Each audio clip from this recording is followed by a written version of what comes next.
Ògo ni fún Ọlọ́run lókè ọ̀run. Mo tún wí ní ẹ̀kan sí wípé ògo ni fún Ọlọ́run lókè ọ̀run. Bàbá mi ọ̀run agbẹ́yìnga tó pẹ́yìn ní Ọlọ́run. Olúwa àwọn olúwa, ọba àwọn ọba. Ẹni tó ti wà káyé tó wà, ìmọ́lẹ̀ kan ṣoṣo tán láàrin òkò tó ń kùn ò lè borí rẹ̀. Ẹ̀rí àwọn wòlíì agbára Ísírẹ́lì. Ọlọ́run àwọn ọlọ́run lorúkọ rẹ̀. Bàbá yìn ọ́ torí pé ẹ dára sí wa. Kì í ṣe fún wa ṣùgbọ́n tirẹ̀ ni ìyìn. Agbẹ́yìnga ní gbogbo ọ̀nà torí pé ẹ ṣeun. Torí pé àánú yín dúró láéláé. Monday àkọ́kọ́ rèé nínú oṣù keje. A yìn ọ́ torí pé ẹ tún jẹ́ kí ojú wa rí. Ẹ wò ìgbà tá a bẹ̀rẹ̀ oṣù kínní tí tó fi di oṣù keje, ọ̀pọ̀ ẹ̀mí ló ti ṣòfò. Ọ̀pọ̀ àwọn èèyàn náà ti gbé. Ṣùgbọ́n a yìn ọ́ fún iye àwa tó dá sí títí di àkókò yìí.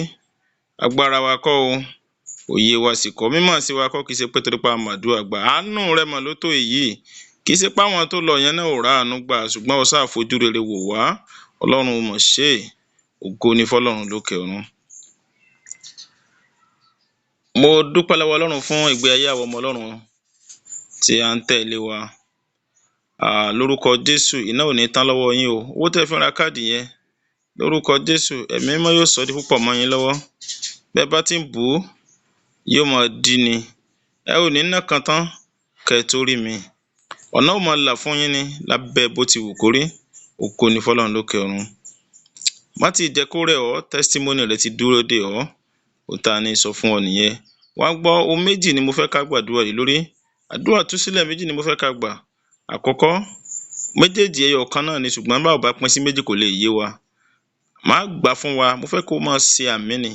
Ṣùgbọ́n kó tó di pé ó lọ bẹ̀, òun náà ni pé kó máa lọ síwájú Ọlọ́run báyẹn. Pé Olúwa, dárí ẹ̀ṣẹ̀ mi jì mí. Ó ní láìsí ẹ̀ṣẹ̀ jìyà kò sí. Kò sẹ́ni tó lè bọ́ ọ̀tọ̀ rẹ̀ dárí ẹ̀ṣẹ̀, ìwọ náà ló lè tọrọ ẹ̀ fúnra rẹ̀. Ọlọ́run dárí jì mí. Yọ́nú sí mi.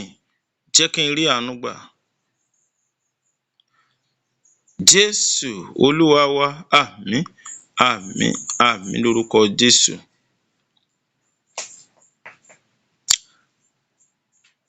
Mo fẹ́ kó máa ṣe àmì tó níra níbi tó wà yẹn.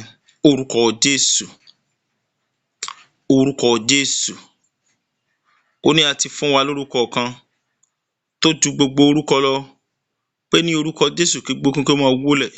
Ní orúkọ Jésù. Gbọ́ ọ̀rọ̀ Olúwa. Ìwọ ẹ̀dá tó ń wò mí tó sì ń gbọ́ mi lọ́wọ́lọ́wọ́. Ìwọ ẹ̀dá tó rí àmì ṣe níbẹ̀ yẹn. Lórúkọ Jésù Násárẹ́tì. Ìdè ẹrú tó dè ọ́ mọ́lẹ̀, ẹ̀mí mímọ́ kó já dànù. Ìdè kejì, òun náà ni ìdè àìnígboyà. Àmì eléyìí ó ṣe lẹ́ẹ̀mẹ́ta ni. Lórúkọ Jésù Násárẹ́tì. Ìdè àìnígboyà táyé fi dè ọ́, iná Ọlọ́run ó yá kó já dànù. Ìdè ẹrú tó dè ọ́, iná ẹ̀mí mímọ́ kó já dànù. Mo dúró lórí Kristi àpáta ayérayé, ilẹ̀ mìíràn yẹn ni. Ilẹ̀ mìíràn iyanrìn ni. Ó fẹ̀yìn tí àgbélébù Kristi.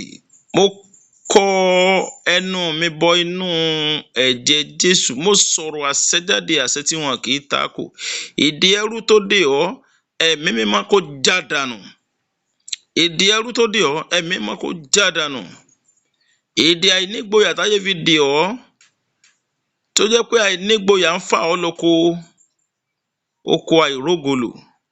Lórúkọ Jésù, kí wọlé rógo rẹ lò, ẹ̀mí mímọ́ kó já ìdè náà dànù. Di alábùkún fún. Bẹ́ẹ̀ ni yóò rí. Ògo ni fọ́lọ́run lókè ọ̀run. Jésù Olúwa wa, àmín, àmín, àmín lórúkọ Jésù. Hallelujah, hallelujah, hallelujah. Ògo fún Jésù. Mo kí gbogbo wa látàárọ̀ pé a ó rè sí àdúrà.